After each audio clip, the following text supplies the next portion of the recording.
Donc, on va reprendre nos travaux pour cet après-midi, qui vont être davantage axés sur la question de la prise en charge, avec une première intervention d'Isabelle Fréchon, sociodémographe chargée de recherche au CNRS, qui a travaillé sur une cohorte d'enfants placés et qui a pu analyser des questions de prise en charge. Alors, on l'a mis dans le titre différencié, donc je ne gâche pas le suspense.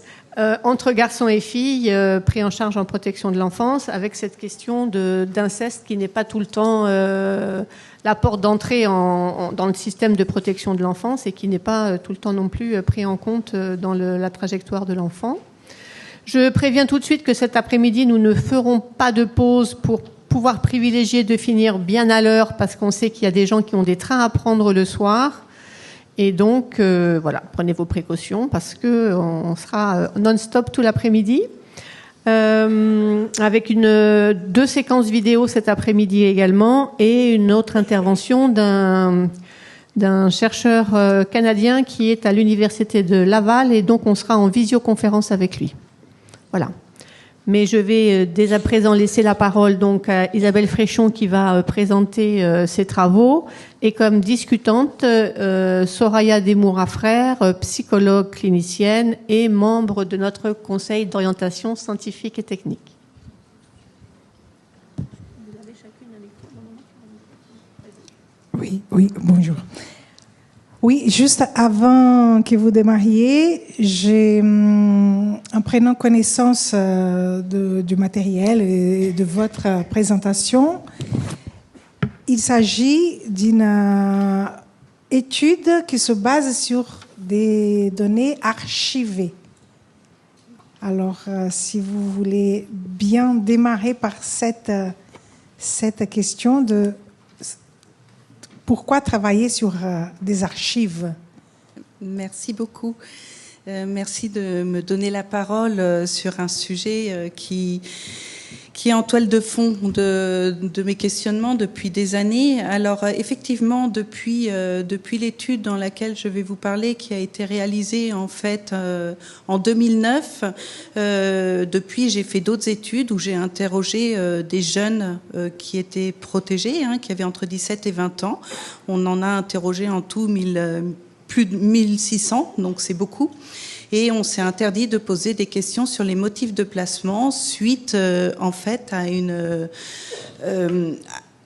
étude de faisabilité où on avait fait des entretiens avec les jeunes et on leur avait posé des questions sur, voilà, c'était une étude sur le devenir adulte de jeunes de jeunes qui allaient sortir de l'aide sociale à l'enfance.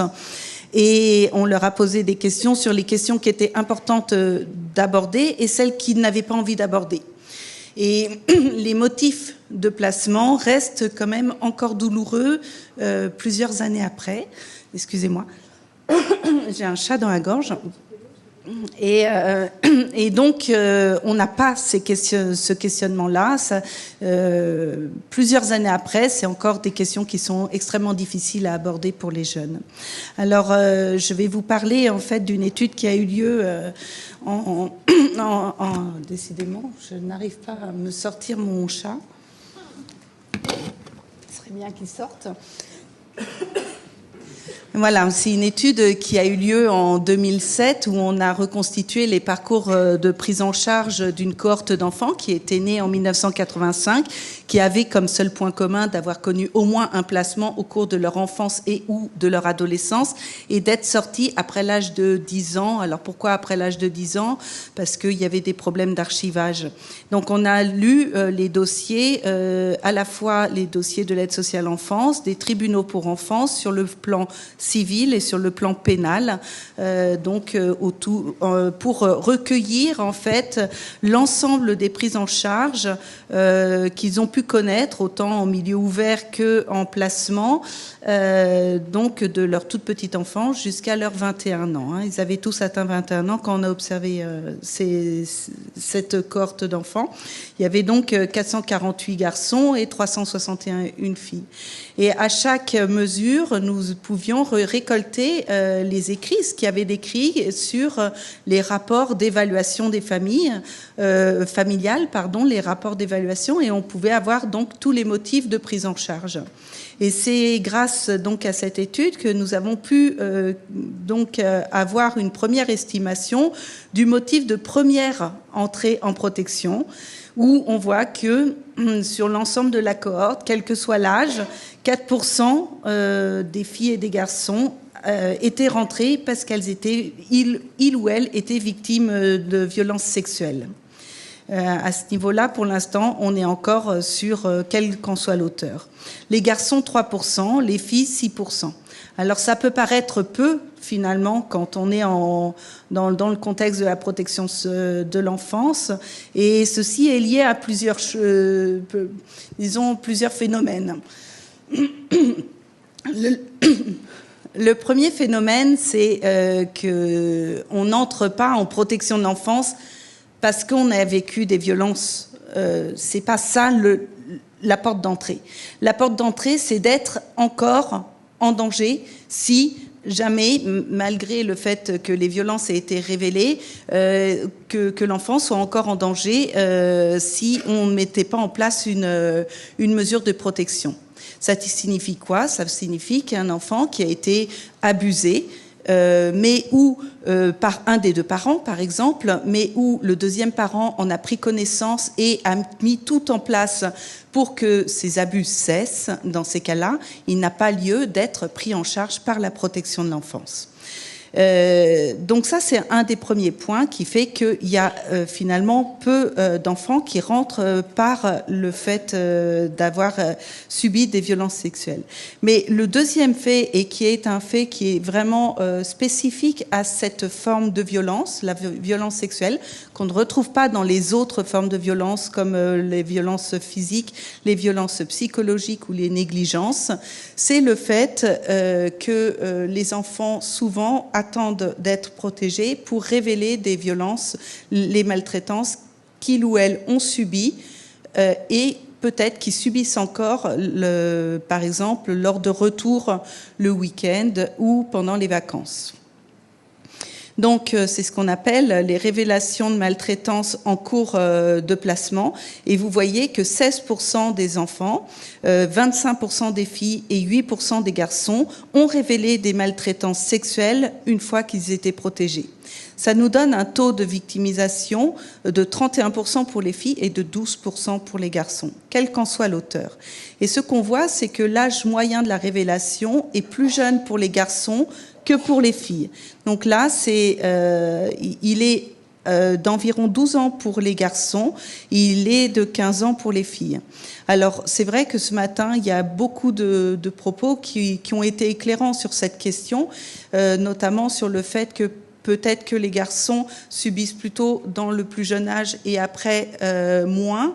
C'est une des possibilités, mais moi je suis ici sur l'âge de la révélation. À quel moment les enfants révèlent. Et là on voit que en fait les garçons se construisent aussi par les stéréotypes de genre aussi au fil des années.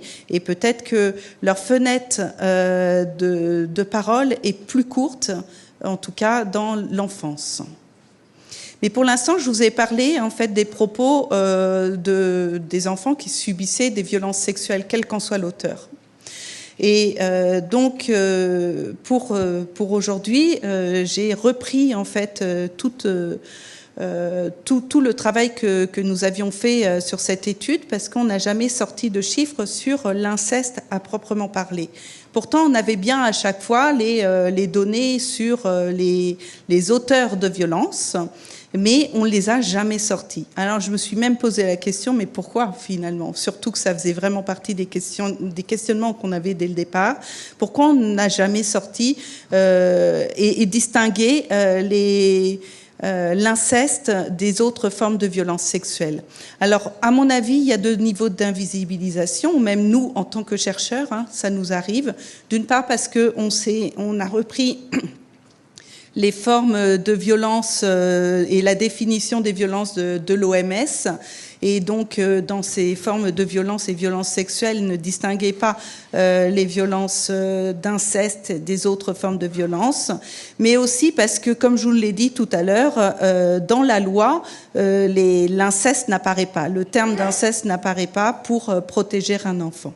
Donc, à mon avis, c'est lié à ça, et peut-être aussi un mea culpa de ma part, sûrement aussi une absence de sensibilisation à la question à cette époque-là. J'ai pour le coup relu les données brutes des labs dossiers, donc c'est des grandes fiches âge even, ça veut dire à chaque âge un événement, et puis on avait noté plein de choses quand on lisait les dossiers, hein, on a lu plus de 1000 dossiers pour cette étude, et on a pu dans ces cas-là repérer les situations d'inceste parce qu'on avait quasiment systématiquement les auteurs des violences.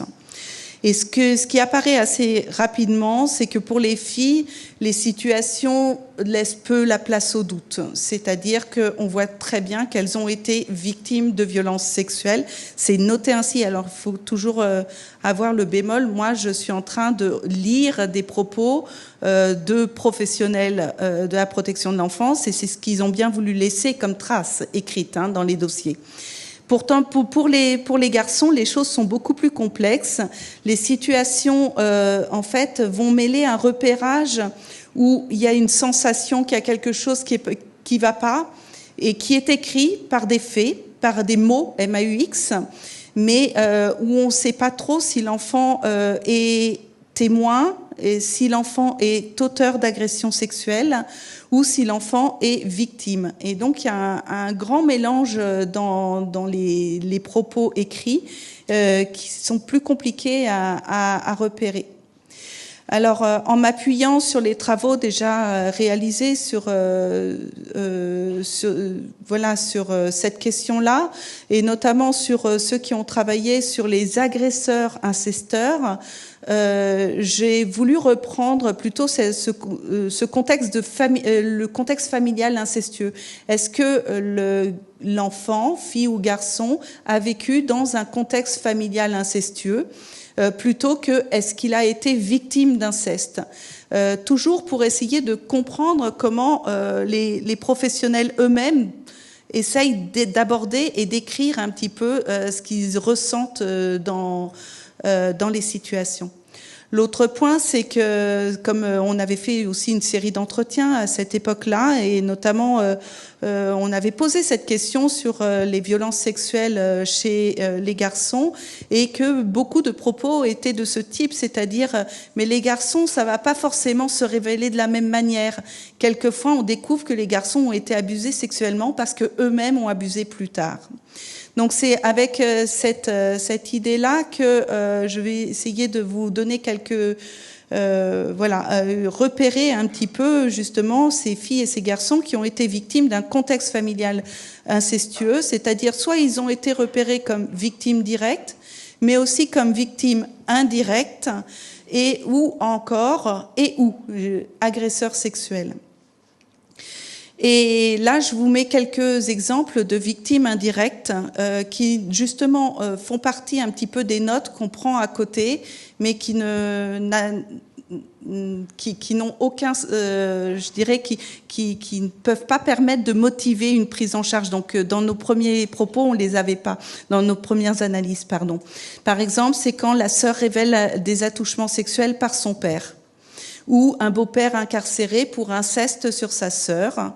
Dans ces cas-là, on repère pour les garçons comme pour les filles qu'ils ont vécu dans un contexte familial incestueux. Donc il y en a plusieurs, incarcération père et mère pour abus sexuels et complicité, et c'est bien noté, mais pas sur égaux. Il avait 4 ans à cette époque. Voilà. Donc il y a aussi des cas de victimes d'inceste et agresseurs où on voit le père est incarcéré pour viol sur la belle-fille.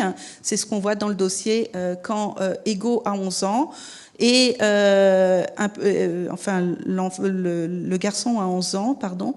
Et ce qu'on va repérer aussi, c'est qu'il agresse sexuellement un jeune père PAIR dans son foyer lorsqu'il a 13 ans. Donc on voit bien aussi que les travailleurs sociaux, n'ayant pas nécessairement toutes les informations, essayent de pointer des choses, mais sans vraiment rentrer dans une évaluation écrite forte.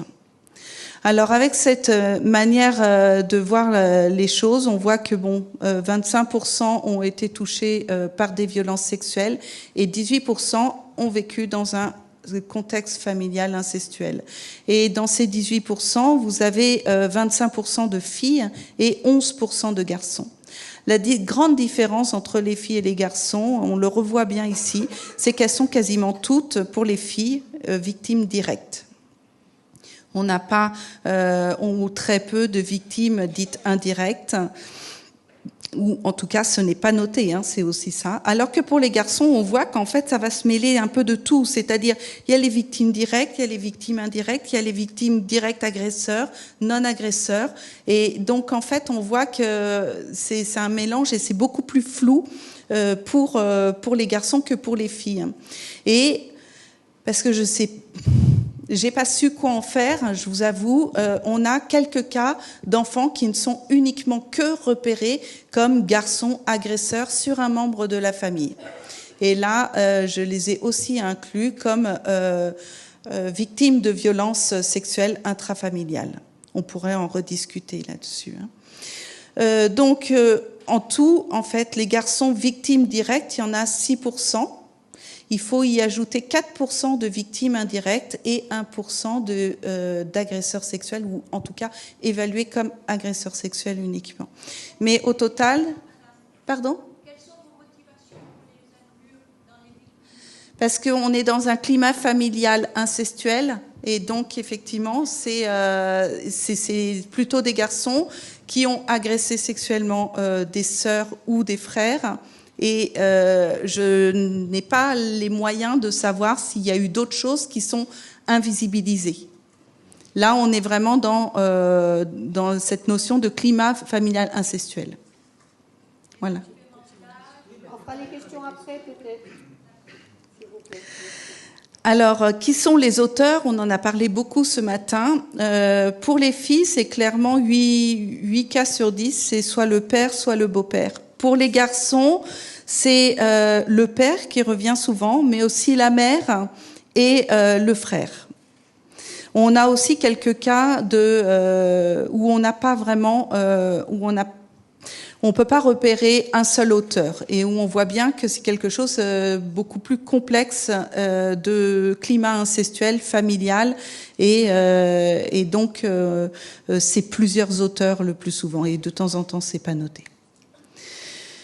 Alors, quel est le profil de ces familles incestuelles repérées en protection de l'enfance ? Je tiens à rappeler quand même qu'on est en protection de l'enfance, donc avec tout ce qu'on sait déjà sur la population ciblée par la protection de l'enfance, c'est-à-dire qu'ils sont issus des milieux les plus défavorisés, même si on sait que l'inceste peut sévir absolument dans toutes les classes sociales. Ici, on repère plutôt ceux qui ont déjà recours aux aides sociales et qui sont ciblés par les services sociaux. On voit donc, il faut comparer entre les enfants qui ont vécu dans un climat familial incestuel, des autres enfants placés mais qui n'ont pas été repérés comme tels. On voit qu'ils sont issus encore de parents qui ont débuté leur descendance encore plus tôt. Pour les mères 22 ans, pour les pères 26 ans, issus de fratries encore plus nombreuses. Donc, avec en moyenne 5 frères et sœurs, 5 enfants dans la fratrie, ils sont inclus dedans, et qui sont composés de fratries et de demi-fratries. Et ce qu'on voit clairement, c'est que les filles sont plus souvent aînées et les garçons cadets. Et là, c'est lié au fait que certaines jeunes filles ont attendu d'être protégées pour révéler l'inceste, pour protéger le reste de la fratrie.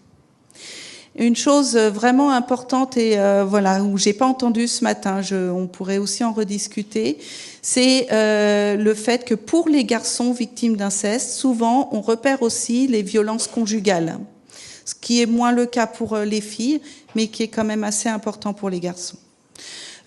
Pour filles et garçons, il y a beaucoup plus d'emprisonnement du père, hein, et aussi la question de l'alcoolisme du père qu'on retrouve. Alors, des parcours différenciés, comme ils arrivent plus tôt, les garçons arrivent plus tôt en protection de l'enfance. Filles et garçons, victimes d'inceste ou victimes d'un climat familial incestuel, arrivent tôt en protection de l'enfance. Mais pour les garçons, encore plus. Et ça, c'est probablement lié aux sœurs protectrices de leurs frères. Pour les garçons, ils arrivent en moyenne à 8 ans, au lieu de 11 ans pour le reste de la cohorte, et 10 ans pour les filles, au lieu de 11 ans pour le reste de la cohorte pour les filles. Par contre, ils en sortent à peu près au même âge, en moyenne à 18 ans. Ça leur donne un parcours long en protection de l'enfance.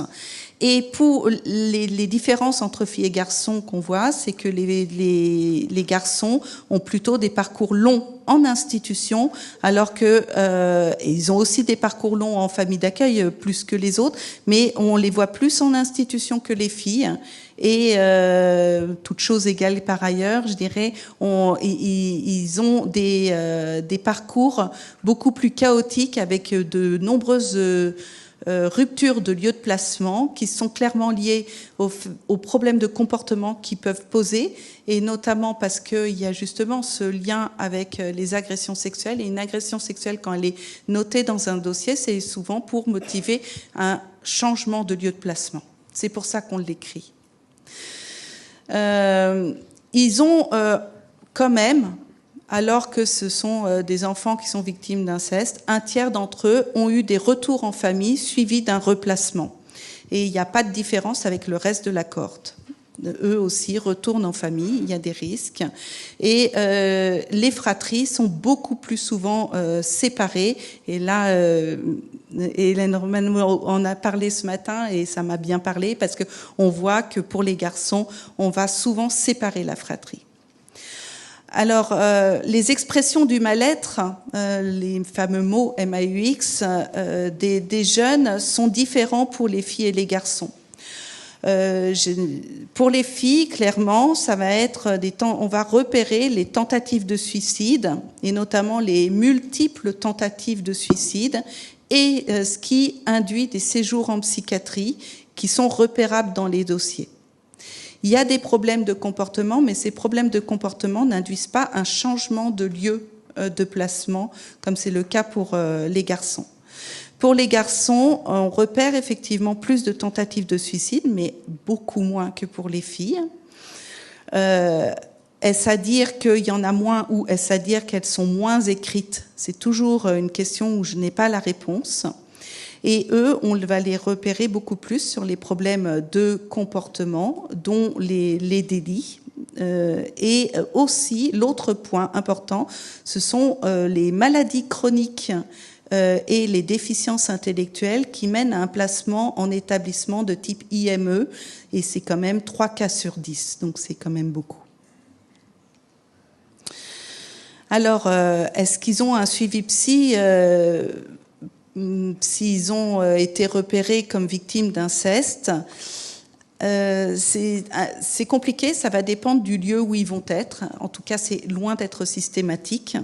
Soit ils sont placés dans un foyer, par exemple, où il y a un service psy, et dans ces cas-là, il y a de fortes chances qu'ils soient pris en charge sur cette question-là. Sinon, ça va être un petit peu à la demande des travailleurs sociaux. Et cette demande, elle va être liée en fait à des choses différentes pour les filles et les garçons. Donc, que font les éducateurs en fait quand justement avec ces jeunes-là? Ce qu'il faut savoir, et ça je m'appuie sur des travaux qui sont réalisés par des collègues, Sarah Brachet et Céline Clément. En fait, quand la maltraitance sexuelle est connue dès le départ, dans ces cas-là, il y a le travail de l'éducateur, ça va être d'accompagner lors du procès justement cette situation. Mais si la maltraitance est inconnue, et je pense vous en avoir dit quelques mots, le personnel est confronté en fait à une absence de définition, et donc quand on les interroge même sur pour vous qu'est-ce que c'est l'inceste, ils n'ont pas vraiment les mots pour le dire. Et sans les mots, sans la définition, c'est d'autant plus difficile de la prendre en charge. Et donc, comme dit un éducateur, il dit le climat incestueux, je pense que c'est un peu tout ce qui est pas net. Donc, que fait-on de ce type de définition ? Et donc, ils vont se rabattre finalement sur les signes de la maltraitance sexuelle, les problèmes alimentaires, les refus de la mixité, l'agressivité, le passage en psychiatrie. Et c'est ça qui va amener ou pas les éducateurs aussi à demander une aide psy. Quelle est la place de la parole aussi quelle place je dirais, les éducateurs laissent à la parole des enfants? Elle est compliquée sans outils, en fait, sans outils et sans vraiment moyen d'aider en réponse. Certains éducateurs ne veulent pas savoir. Ça, c'est quelque chose qu'on a déjà vu et pas uniquement sur ce type de maltraitance. Mais comme dit une éducatrice, comment engager la parole et comment essayer de faire parler à un enfant qui est victime d'inceste si on n'a pas d'outillage tout autour pour répondre à ce mal-être. Elle dit, moi je suis qui ? Est-ce que je suis assez costaud derrière pour dire, ok, maintenant tu as tout fait tomber, t'es à poil, mais je sais pas quoi faire pour t'aider. Donc c'est aussi ces réalités-là. Alors ce qu'on voit finalement, c'est que la différence pour savoir si les enfants sont pris en charge ou pas par un suivi psy durant tout leur parcours de prise en charge, ça va être lié en fait aux comportements qu'ils vont avoir. Et les comportements, je vous ai expliqué, sont différents. Les filles, elles vont être plutôt sur les tentatives de suicide, et donc c'est par le biais d'un passage par la psychiatrie que va être mis en place quelques séances de psychiatrie. Mais vous voyez d'une part que les filles finalement qui sont victimes d'inceste ont pratiquement moins bénéficié de suivi psy que les garçons, et surtout que ce suivi psy a été épisodique, sporadique, qui est lié à quelques jours liés à l'hospitalisation. Pour les garçons, comme ils ont pu aussi agresser sexuellement, et parmi ceux qui ont agressé sexuellement, je vous ai pas dit, mais il y en a 2 sur 5 qui ont eu une mesure pénale liée à cette agression. C'est des injonctions aux soins qui vont les mener dans un suivi psy. Et c'est pour ça qu'on a quand même 59% des garçons victimes d'inceste ou ayant vécu dans un climat incestuel qui ont eu un suivi psy, ce qui est moins le cas pour les garçons. Donc voilà, juste pour conclure, dire que je suis sur une partie encore émergée de l'iceberg, et on voit bien qu'il y a encore toute la partie immergée où on ne sait pas ce qui se passe. Moi-même ici, c'est la première fois que je fais un exercice de reprendre des données brutes et essayer d'y réfléchir. Et clairement, c'est ce qui aide, c'est de savoir ce qu'on recherche. Même nous en tant que chercheurs. Et plus on aura aussi votre aide sur ce que vous pouvez nous apporter de connaissances sur le sujet, plus nous, on aura les bonnes questions à poser lors de nos prochaines enquêtes. Je vous remercie.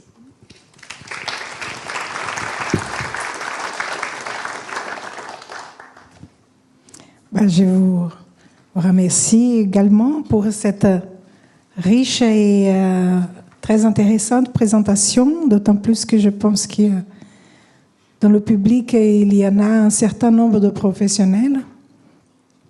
Je vais laisser le micro aux personnes qui veulent poser des questions, mais juste avant, j'aimerais bien vous dire que cette information que vous nous donnez de façon appuyée sur vos recherches autour de ces écrits qui finalement, parce que vous avez travaillé aussi sur des archives, et comment ça se perd dans les écrits.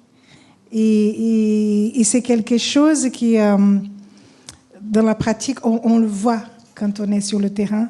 Et cette difficulté aussi de penser de parler, mais aussi de transmettre par un écrit, et comment ça se perd. Et par rapport à cette matinée que nous avons eue, je pense qu'il y a une belle progression dans tout ce qu'on entend. On part vraiment de certains éléments et là, on arrive à une vraie spécificité qui nous concerne à tous, les travailleurs sociaux. Et c'est pas une question, mais c'est juste un commentaire.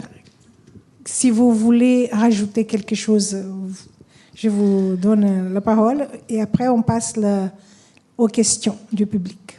Juste parce que ça me fait penser tout à fait à un dossier que j'avais lu. Voilà, on lisait à la fois le dossier de l'aide sociale à l'enfance, le dossier pénal, le dossier de justice civile. Et sur un cas, il y avait eu un procès pour un garçon agresseur sexuel. Et je tombe aussi sur le dossier civil, je le lis et je l'ouvre.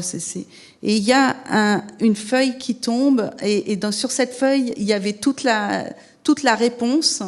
Et j'ai relu en fait toute la réponse qui était qu'il avait été victime de violences sexuelles durant toute son enfance et c'était tombé sur le sol presque symboliquement. Et effectivement, dans la plaidoirie de l'avocat, il n'y avait rien d'écrit là-dessus et effectivement, ce jeune avait pris cher.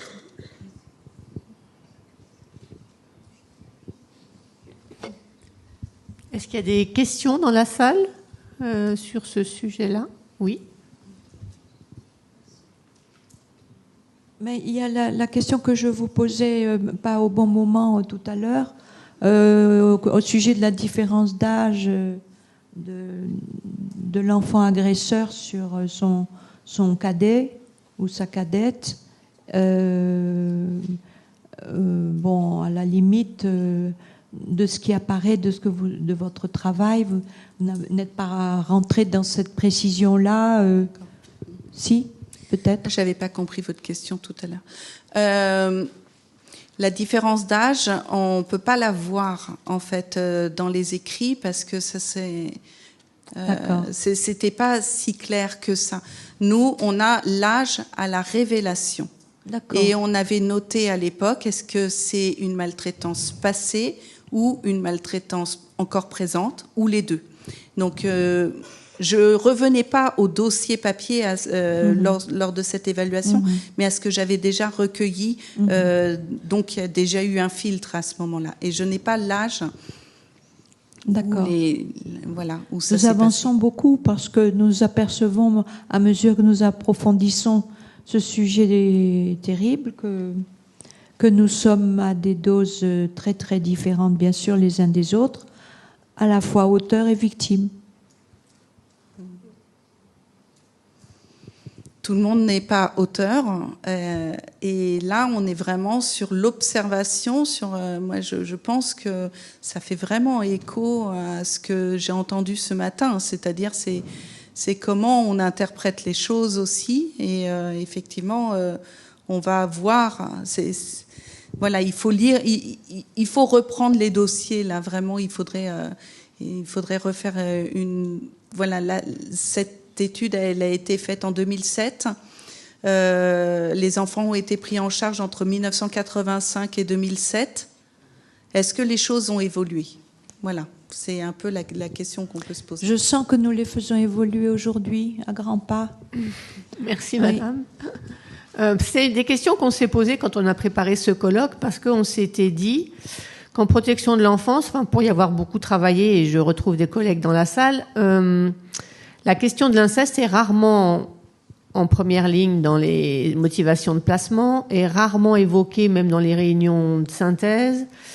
Et on se posait la question de la grille de lecture en fait des travailleurs sociaux, notamment quand ils font des évaluations. C'est-à-dire qu'on avait bien en tête que quand une information préoccupante arrivait à la CRIP, la question des abus sexuels vécus par les jeunes filles était quand même assez présente dans la tête des travailleurs sociaux, mais que quand il s'agissait de garçons, cette question-là n'était pas systématiquement posée et qu'on était plus à s'arrêter sur des troubles du comportement ou des manifestations de mal-être, notamment la délinquance, les fugues, etc. Et donc, on s'est interrogé de est-ce que ça vient aussi de ce que chacun a intériorisé dans ce qu'on disait du contexte social, des rôles attribués aux filles et aux garçons, y compris les travailleurs sociaux, n'échappent pas à ce formatage, à cette forme de formatage. Donc on s'est posé cette question-là au niveau du repérage, et puis après on s'est dit, mais est-ce que par exemple dans les institutions, puisque je vois qu'il y a aussi beaucoup de professionnels d'institutions dans la salle, est-ce que dans les institutions, quand on parle de la question de la sexualité par exemple, ou même et même de la prévention de la violence, ou parce que les passages à l'acte entre enfants on connaît dans les institutions, est-ce qu'on utilise les mêmes mots? Est-ce qu'on fait la même chose avec les filles et les garçons qui sont placés, ou est-ce que on a une autre manière d'aborder les choses? Les filles, on aborde toujours sur la question de attention de ne pas tomber enceinte, et puis les garçons, on les inscrit un peu dans le déterminisme qu'ils vont devenir des agresseurs sexuels. Ça, on peut pas. C'est difficile de. On n'accuse personne parce qu'on est tous aussi du secteur de la protection de l'enfance, mais on voit bien qu'on est pris là-dedans. Et puis au niveau des écrits, c'est ce qui est encore plus difficile à retranscrire, et on se demande si, dans la manière dont les travailleurs sociaux, que nous sommes d'ailleurs tous, rédigeons, est-ce que ça ne transparaît pas aussi cette posture que je viens de décrire? Est-ce qu'il y a des questions? Marie Romero. J'ai une question, je rebondis un peu. Donc vous nous avez montré là que parmi les motifs d'entrée en protection d'enfance, une proportion de motifs concernait les violences sexuelles subies par les garçons en milieu familial, donc d'inceste.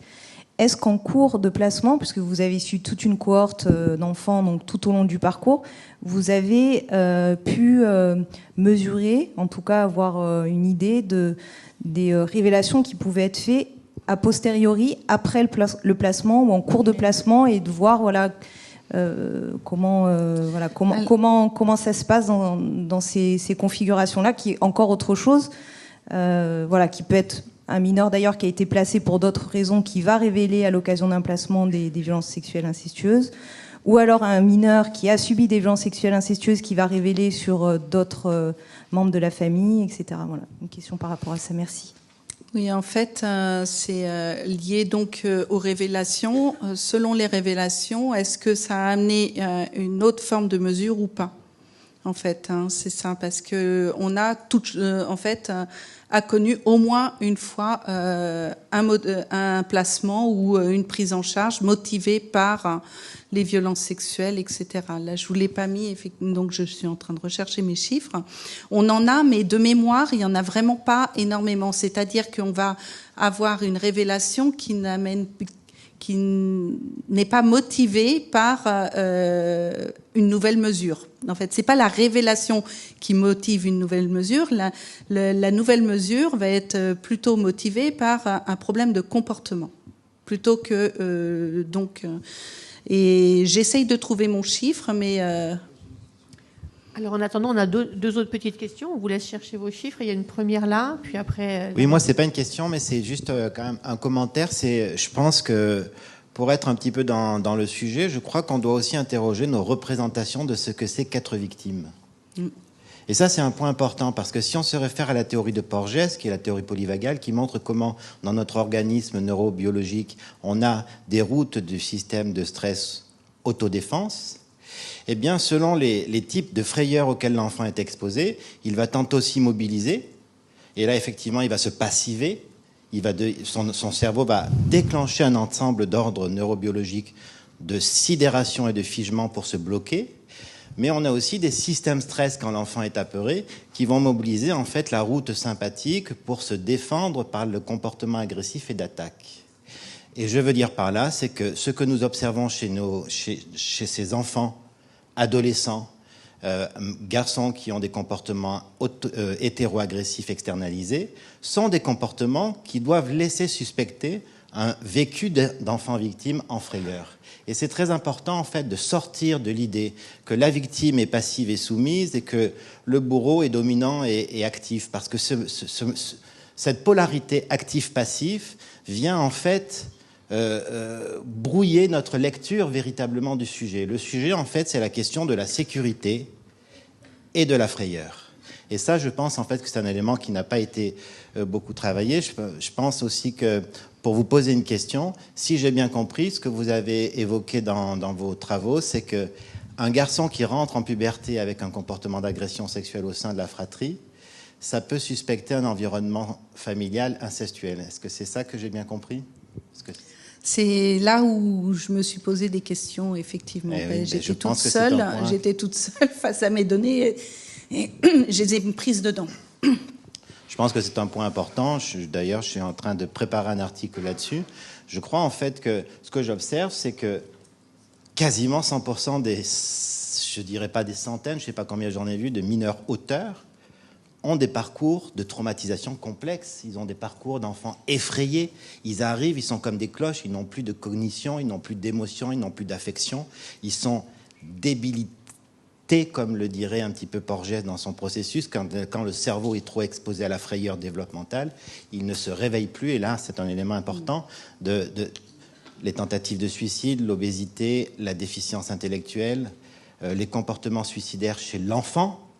J'ai combien d'enfants qui me disent qu'ils ont été victimisés après des levées d'amnésie. Ils ont eu des comportements de volonté suicidaire petits à 7 ans. Ça ne va pas de soi à cet âge-là. À cet âge-là, on veut grandir et vivre. Donc, je dirais en fait que quand un mineur vient et qu'il me dit qu'il a commis une atteinte au sein de la fratrie, je dois le considérer comme un élément qui doit me laisser suspecter un climat familial problématique au niveau de la vie sexuelle.